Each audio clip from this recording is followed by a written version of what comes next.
જય શ્રી કૃષ્ણ. પ્રિય વૈષ્ણવજનો, આજે આપણે પુષ્ટિ સત્સંગ સાગર ચેનલમાં આવતીકાલે માગસર સુદ એકાદશી એટલે કે મોક્ષદા એકાદશી અને આવતીકાલે બીજી પણ શ્રીમદ ભગવદ્ ગીતા જયંતિ, જે અર્જુનના વિષાદ માટે ભગવાને કુરુક્ષેત્રમાં ગીતાનું જ્ઞાન આપ્યું તેના વિશે સ્પેશિયલ કાલ આપણે વિડીયો બનાવશું. કથા વસ્તુ શું છે ખરેખર, તો એ શ્રીમદ ભગવદ્ ગીતા જયંતિ વિશેનો વિડીયો આવતીકાલે આપણે રજૂ કરશું. પણ આજે મોક્ષદા એકાદશીની મહાત્મી કથા, એના વિશે સત્સંગ કરીએ. પહેલાં જો આપે પુષ્ટિ સત્સંગ સાગર ચેનલને સબસ્ક્રાઈબ ન કરી હોય તો સબસ્ક્રાઈબ કરો તથા અન્ય વૈષ્ણવ મિત્રોને શેર કરો, જેથી કરીને સત્સંગના નવા નવા વિડીયોઝ તેમને સુધી પણ પહોંચી શકે. આ મોક્ષદા એકાદશી અંગ્રેજી માસ પ્રમાણે નવેમ્બર કે ડિસેમ્બર માગસર માસમાં શુક્લ પક્ષમાં આવે છે. આ એકાદશીનો મહિમા બ્રહ્માંડ પુરાણમાં ભગવાન શ્રી કૃષ્ણ અને મહારાજ યુધિષ્ઠિર વચ્ચેના સંવાદમાં વર્ણવવામાં આવ્યો છે. એક વખત યુધિષ્ઠિરે ભગવાન શ્રી કૃષ્ણને પૂછ્યું કે હે શ્રી કૃષ્ણ, માગસર સુદમાં આવતી એકાદશીનું નામ શું છે? મને એકાદશીનું વ્રત કરવાની વિધિ વિશે તમે વિગતે મને સમજાવો. ભગવાન શ્રી કૃષ્ણે કહ્યું કે હે રાજન, આ એકાદશી કરવાથી બધા પાપોનો નાશ થાય છે. જો કોઈ વ્યક્તિ આ દિવસે તુલસી પત્ર લઈને જ જો ભગવાનની ભક્તિ કરે તો પ્રભુ અત્યંત પ્રસન્ન થાય છે. આ એકાદશી કરવાથી દરેકને વૈશ્ય તપ કરવા જેટલું પુણ્ય મળે છે. વૈખાસન નામે એક રાજા કંપકા નામના શહેરમાં રહેતો હતો. રાજા તેમના પ્રજાજનો પ્રત્યે ખૂબ જ પ્રેમાળ હતો. આ રાજ્યમાં ઘણા હોશિયાર બ્રાહ્મણો કે જેઓને વેદનું જ્ઞાન હતું તેઓ પણ રહેતા હતા. એક દિવસ રાજાને સ્વપ્નમાં આવ્યું કે તેનો પિતા નરકમાં ગયો છે અને ત્યાં પારાવાર મુશ્કેલીઓથી પીડાય છે. આ બધું જોઈને રાજા આશ્ચર્યમાં ગરકાવ થઈ ગયો. બીજે દિવસે રાજાએ વિદ્વાન બ્રાહ્મણોની સભામાં પોતાના સ્વપ્નની વાતની રજૂઆત કરી અને રાજાએ એમ પણ કહ્યું કે જેના પિતાને નરકમાંથી મુક્તિ આપવા તેવી વિનંતી કરી બ્રાહ્મણોને, કાંઈક ઉપાય બતાવો મને. જ્યારથી રાજાને આ સ્વપ્ન આવ્યું ત્યારથી તેને ચેન પડતું નથી અને રાજ્યનો કારભાર ચલાવવામાં આનંદ પણ આવતો નથી. તેના પરિવારના સભ્યો સાથે પણ બેપરવાહથી એ વ્યવહાર કરે છે અને તે વિચારવા લાગ્યો કે જેનો પિતા નરકની યાતના વેઠી રહ્યો છે તો તેનું જીવન, રાજ્ય, સંપત્તિ, સામ્રાજ્ય અને તેની કીર્તિ બધું વ્યર્થ છે. તેથી તેને વિદ્વાન બ્રાહ્મણોને દર્દભરી અપીલ કરી કહ્યું કે મને રસ્તો બતાવો કે જેથી હું મારા પિતાને નરકની યાતનામાંથી છોડાવી શકું. રાજાની દર્દભરી અપીલ સાંભળી બ્રાહ્મણોએ કહ્યું કે હે રાજા, અહીંથી થોડે દૂર પર્વત મુનિનો આશ્રમ છે. તે ભૂત, વર્તમાન અને ભવિષ્યના જાણકાર છે. તમે તેને તમારા સ્વપ્નની વાત કરો, કાંઈક પણ રસ્તો ત્યાંથી તમને મળશે. આ સલાહ સાંભળી રાજા વૈખાસન બ્રાહ્મણો તથા પ્રજાજનોને લઈને આ પર્વત મુનિના આશ્રમ પર આવ્યા. જ્યારે પર્વત મુનિએ રાજાની ક્ષેમ કુશળતા પૂછી ત્યારે રાજાએ કહ્યું કે હે મુનિવર, આપની કૃપાથી અમે સુખી જ છીએ, પરંતુ આ રાજ્ય અને આ સારી સંપત્તિ હોવા છતાં હું ખૂબ મુશ્કેલીમાં છું.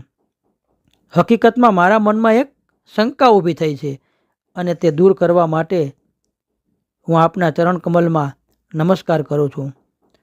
રાજાના મુખેથી આ સમગ્ર ઘટના સાંભળ્યા પછી પર્વત મુનિ ધ્યાનમાં બેસી ગયા અને થોડી વારમાં ધ્યાનમાંથી તેઓ ઊભા થયા અને રાજાને કહ્યું કે હે પ્રિય રાજા, તારો પિતા પૂર્વજન્મમાં ખૂબ કામી હતો અને તેથી આ જન્મમાં તેનું આ રીતે પતન થયું છે.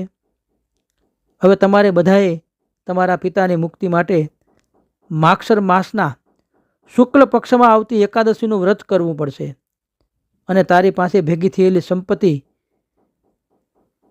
એ સંપત્તિનું દાન કરજો. આ ભક્તિ સંપત્તિનું દાન કરવાનું છે તમારે. આ ભક્તિરૂપી સંપત્તિની અસરથી તમારા પિતા નરકની યાતનામાંથી મુક્તિ મેળવશે. પર્વત મુનિ પાસેથી આ વાત સાંભળી રાજા તેના બધા રસાલા અને કાફલા સાથે મહેલમાં પાછા આવ્યા. આ પછી રાજાએ યોગ્ય સમયે તેની પત્ની, બાળકો અને નોકરો સાથે માગસર સુદમાં આવતી જે એકાદશી એની વિધિપૂર્વક અને એકાદશીનું વ્રત કર્યું. બધી ભક્તિ નરકની યાત્રાઓ ભોગવતા પિતાની મુક્તિ માટે એ આ બધી એકાદશીનું ભાથું એને સમર્પણ કર્યું. ભક્તિના આસરને લઈને તેના પિતાને સ્વર્ગનું સુખ મળ્યું અને તેના પુત્રને આશીર્વાદ આપ્યા. હે રાજા, જે કોઈ પણ યોગ્ય રીતે આ મોક્ષદા એકાદશી કરે તો તે બધા પાપોમાંથી મુક્ત બને છે. પુષ્ટિમાર્ગી મહાત્મ્ય ભાવના આપણે જોઈએ તો વ્રજમાં પુષ્ટિ પુરુષોત્તમનું પ્રાગટ્ય એ વ્રજ ભક્તોનો પોતાનામાં નિરોધ સિદ્ધ કરવા અને સર્વના ઉદ્ધાર માટે થયું છે. પંચપર્વ અવિદ્યામાં ફસાયેલા જીવોને સંસારની અહમતા મમતા પ્રપંચોમાંથી મુક્તિ કરાવી પોતાનામાં જીવની આસક્તિ વધારવા પ્રભુએ વ્રજમાં પ્રગટ થઈ વિવિધ લીલાઓ કરી અને વ્રજ ભક્તોનો નિરોધ સિદ્ધ કર્યો. પ્રભુએ વ્રજમાં પૂતના, તૃણાવર્ત, શકટાસુર, અઘાસુર, બકાસુર, ધેનુકાસુર, દાવાગ્નિપાન, કાલિય દમન વગેરે શત્રુ રૂપે આવેલા અસુરોને મારી કેટલાકને મોક્ષ અને કેટલાકને ઉત્તમ ગતિ આપી છે. પુષ્ટિ પુરુષોત્તમે પૂર્ણરૂપ પ્રગટ થઈને પોતાના પ્રમેય બળથી દેવી જીવોનો ઉદ્ધાર તો કર્યો જ, પરંતુ પશુ, પક્ષી, અધર્મીઓ, પાપીઓ અને અસુરોને પણ મોક્ષ આપ્યો છે. પ્રભુની વિવિધ લીલાઓ લૌકિક રીતે અસુરોનો વધ કરી અને મોક્ષ આપ્યો છે, પરંતુ દરેક લીલા પાછળ ગૂઢ રહસ્ય છે. પૂતના, તૃણાવર્ત, શકટાસુર, ધેનુકાસુર વગેરે અસુરો દરેક માનવીની અંદર એક યા બીજા પ્રકારે અવિદ્યા રૂપે આપણા શરીરમાં મોજૂદ છે, રહેલા જ છે. આથી જ્યાં સુધી જીવ આ અવિધ્યોમાંથી મુક્ત બની સંસારની અહમતા મમતા ન છોડે ને ત્યાં સુધી પ્રભુમાં નિરોધ સિદ્ધ થતો નથી. તેથી જીવમાં રહેલી પંચપર્વ અવિદ્યા, દેહાધ્યાસ, ઇન્દ્રિયાધ્યાસ, પ્રાણાધ્યાસ, અંતઃકરણાધ્યાસ અને સ્વરૂપાધ્યાસ એ દૂર કરવા પ્રભુએ વ્રજમાં લીલાઓ કરી છે. પૂતના ગોકુળમાં બાળકોનો સંહાર કરતી કરતી આવી હતી.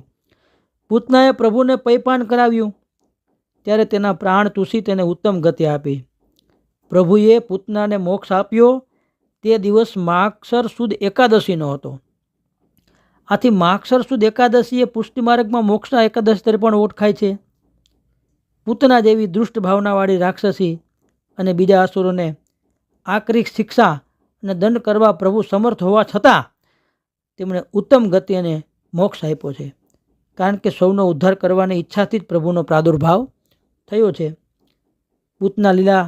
પૂતના મોક્ષની લીલાનું પાછળનું ગૂઢ રહસ્ય છુપાયેલું છે એમાં કે પ્રભુએ સૌ પ્રથમ પૂતનાનો વધ કર્યો, તે પણ જન્મ પછી 6ઠા દિવસે. આની પાછળનો ભાવ એ છે કે જો જીવે પ્રભુમાં નિરોધ સિદ્ધ કરવો હોય તો તેને પોતાનામાં રહેલા કામ, ક્રોધ, લોભ, મોહ, મદ અને મત્સર આ 6 અવિદ્યાઓ સૌ પ્રથમ એને દૂર કરવી પડે. જીવના આ 6 દોષને લઈને તે અવિદ્યારૂપી પૂતના જેવો દેહ છે અને પૂતના એટલે પવિત્ર નથી એવી. આપણું શરીર પણ આ 6 પ્રકારની અવિદ્યા ક્ષેત્રોને લઈને પ્રભુની પ્રાપ્તિ કરવા પવિત્ર નથી. જો જીવ પૂતના રૂપી અવિદ્યામાંથી મુક્ત થાય તો પ્રભુમાં નિરોધ સિદ્ધ થાય છે.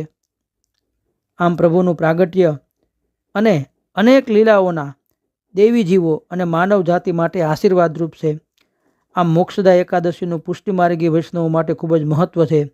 પૂતના મોક્ષની લીલા દ્વારા પ્રભુમાં નિરોધ કેવી રીતે સિદ્ધ થાય અને પ્રભુની પ્રાપ્તિ કેવી રીતે થાય તે સંબંધમાં પુષ્ટિ પુરુષોત્તમને આ લીલાના રહસ્યને સમજવું જોઈએ. અને બીજા શ્રીમદ ભગવદ્ ગીતા કાલે શ્રીમદ ભગવદ્ ગીતા જયંતિ છે કાલે, તો તેના વિશે આપણે કાલે વિડીયો એક્સ્ટ્રા બનાવશું. શ્રી વલ્લભાધીશ.